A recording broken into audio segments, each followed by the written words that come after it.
Hey there! I hope you're ready for some more deck builders, because here they come.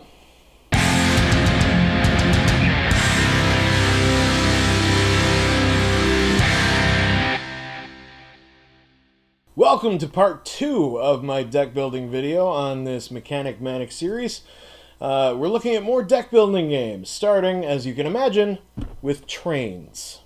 Trains also came out in 2012, and this is a fascinating game. Your deck will allow you to buy faster trains, but you'll also need to build new train stations on this board. And the more stations you have built and chained together with tracks, the more points you'll make in the endgame scoring. Just make sure you have a way to deal with trash. You'll be accumulating quite a lot of it over the course of the game, and it will clog your deck up fast. The Hobbit: An Unexpected Journey came out in 2014, and while it uses the same cryptozoic system DC deck building uses, the game is at least marginally more interesting. For one thing, the player who finds the One Ring gets a boost of power every turn that they control it, but if need be, they can return it to the path, giving them an emergency defense when it's needed. Otherwise, it's not all that much more interesting than DC deck building, which is to say, it's not all that interesting. Shadowrun Crossfire came out in 2014, and I've always wanted to explore the Shadowrun universe, so as a fan of deck builders, this co-op game seemed a great entry point. Each player gets a starting deck of powers, with a slight edge towards one particular class of character. Players can use their cards on their turn to defeat an obstacle in front of any player, but if their turn ends with an obstacle in front of them, the player will take damage, and if any one player takes too much damage, all players have to cut and run, failing the scenario. But if they succeed, they earn experience points, which they can use to buy perks that permanently upgrade their character. Yep, this is a deck builder with legacy mechanics, and it's awesome, and I need to get it to the table more often. Star Realms is one of my favorite deck builders to pass time, because it is quick and easy. It came out in 2014, and everything you need for a two-player game comes in this inexpensive little box.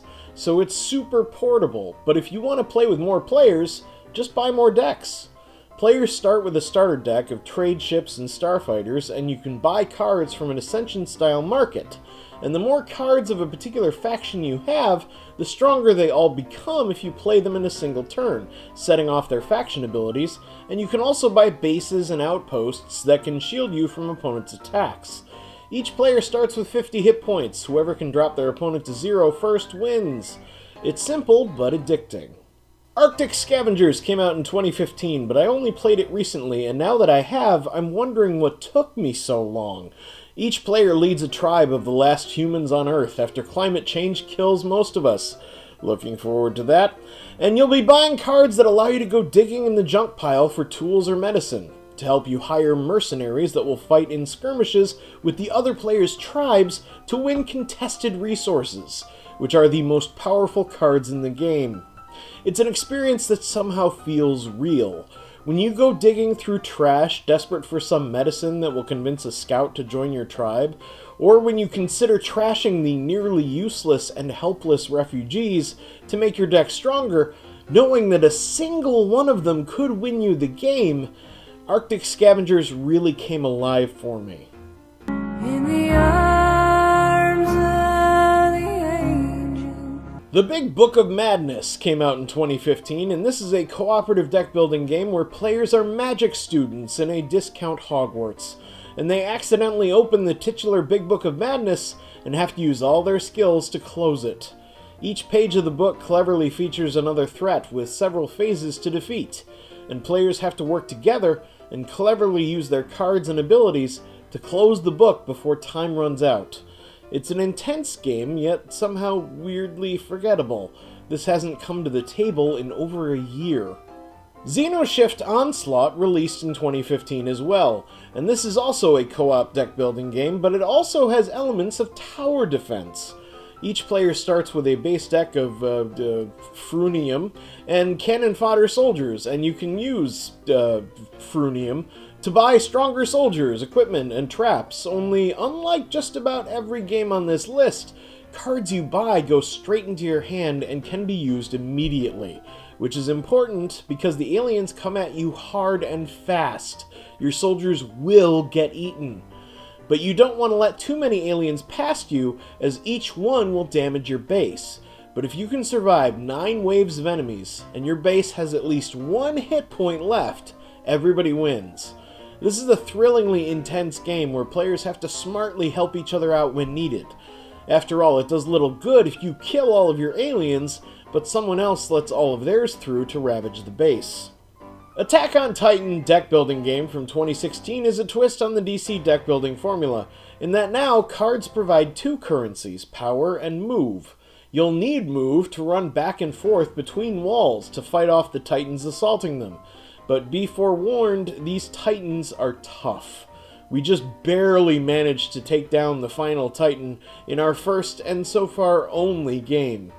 Fans of the anime may get more enjoyment out of this than I did. Intense does not mean fun.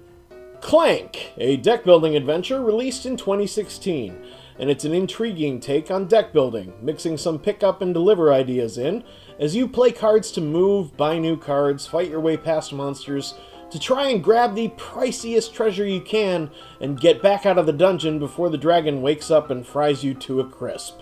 The further down you dive, the riskier it gets, and the more noise you make, the more damage you'll take when the dragon wakes up. It's great fun, and the double-sided board adds some replayability. Clank in Space is an adaptation of the original Clank, now with a sci-fi theme, released in 2017, and it now takes place aboard a spaceship, with new technologies like teleporters and turbolifts, and new threats like angry dudes with laser swords and robot goblins. It works very similar to Clank, but the modular board adds even more replayability than the first game's double-sided board. Hero Realms is a 2016 adaptation of Star Realms with a fantasy theme, so it's kinda like Clank in reverse. They went from sci-fi to fantasy instead of the other way around. In any event, now you can mix up your game by using a different starter deck depending on what class you want to play as. Or you can all team up and play cooperatively against a boss deck. There's also a campaign deck you can play against cooperatively, but it seems too difficult. We got absolutely destroyed on our first attempt, and we haven't gone back. Mystic Vale from 2016 maybe shouldn't count? It's a card building game, not a deck building game, but it plays virtually the same. You buy additions so that you have stronger cards, get victory points, it's all gravy. If you want to know more, we did a couple of videos on the Mystic Vale game, check them out. Tyrants of the Underdark from 2016 mixes deck building and area control. You will play cards to buy more cards, and to play soldiers to these zones, and you'll need to control as many of these zones as possible to earn the most victory points at the end of the game.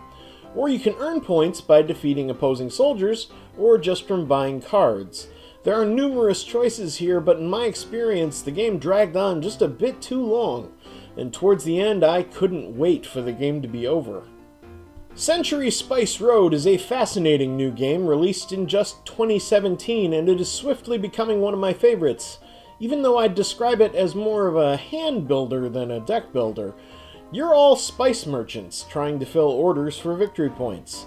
Everybody starts with just 2 cards, one that gives you just 2 cubes of the cheapest spice, and an upgrade card that upgrades either 2 cubes once or 1 cube twice. And players can take one of 4 actions on their turn. They can play a card and do what it says, they can take a card from the market, paying a cube for each card to the left of the one that they want to take. Or they can fill an order, paying the required cubes to gain that card's victory points. Or they can rest, taking all the cards in their discard back into their hand. Skillful players will create an engine that steadily provides high-end spices for big order points, and fans of Splendor will find a very similar game here that somehow plays completely differently. Although, like Splendor, don't expect much socializing. Every game of Century Spice Road I've played has been nearly silent. The Quest for El Dorado is another deck builder with a twist. Released in 2017, players will buy and play cards to traverse a dense jungle, trying to be the first to reach El Dorado. The curious thing here is that most deck builders change up the cards you play with every game, but El Dorado doesn't. You'll always use the same cards, but the map itself changes every game. The rules come with recommendations, or you can invent your own. The modular boards are double-sided, so there are loads of different possible maps to play on. Not a bad game at all, but did these cards have to be this small? Vikings Gone Wild is another fun deck builder from 2017 that incorporates tower defense gameplay like Xenoshift, but unlike Xenoshift, it's not cooperative. Instead, players can attack each other to steal resources and gain victory points. You'd think this would be a nightmare, but it actually is really fun, since the attacks usually don't hurt the other player in any significant way. The Ragnarok expansion allows players to play cooperatively and try to stave off the end of the world. It is pretty fun, but I think the base game is better. We also have the Guild Wars expansion, but we've yet to try it. Thunderstone Quest was a Kickstarter game released in 2018, and this game is massive. The box is larger than some low-income housing, and contains a mind-boggling amount of cards. I got the version with 5 different quests, each having 300 to 500 cards each. It's just insane. On their turn, players decide whether they want to stay in town and buy better cards and gear, or go into the dungeon to try and fight enemies for treasure and victory points. Once all 6 dungeon keys have been found, players will each get 1 chance to take on the boss for an extra bunch of victory points, and the game ends. This is a rare case where my friends liked the game more than I did, but I'm the one who paid for it, and I was expecting something more out of it. It's a good game, but I wanted a great game. There are still deck builders left to talk about. For one, since I wrote this script, I bought and played Thunderstone and all its expansions. Thunderstone Advance and a couple of its expansions, Star Trek Deck Builder, Star Trek Next Generation Deck Builder, Star Trek Next Phase Deck Builder, Core Worlds, and Don't Turn Your Back. And there are still 2 deck builders in my pile of shame, Xenoshift Dreadmire, which came out in 2017, and the 2nd edition of Aeon's End.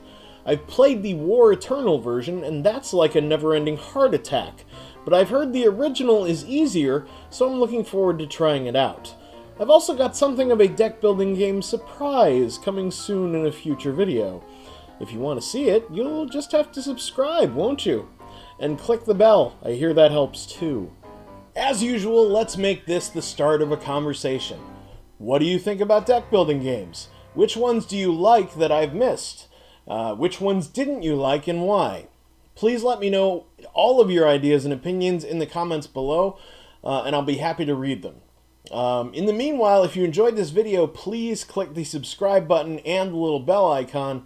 That really helps out our channel. And you can check out some of our other vids. I'd really appreciate it. And of course, thanks for watching.